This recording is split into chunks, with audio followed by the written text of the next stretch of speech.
Well, Kevin, you got any words you want to throw in? I'm taking a video. F up.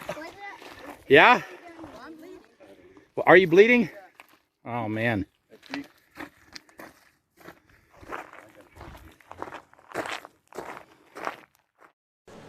Well, Kevin was doing one of his signature donuts, and I guess his tires grabbed a little too hard, and the next thing you know, he found out he was over on his side. Didn't hurt the machine too bad. Kind of decided to make this video to show the recovery and getting the machine back upright. Hope you enjoy this short little clip. The recovery was pretty straightforward. We took a strap, wrapped around the pillar.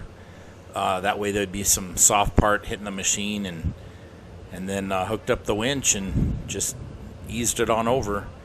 It was actually downhill on the side it rolled to, so we didn't really have to worry about it getting away. Now, if you're ever going to try to right something back up that's going the other direction where you'd actually be pulling it to the downhill side, if you had another winch available, you'd want to probably try to brace it and let it down slow once it hit the tippy point.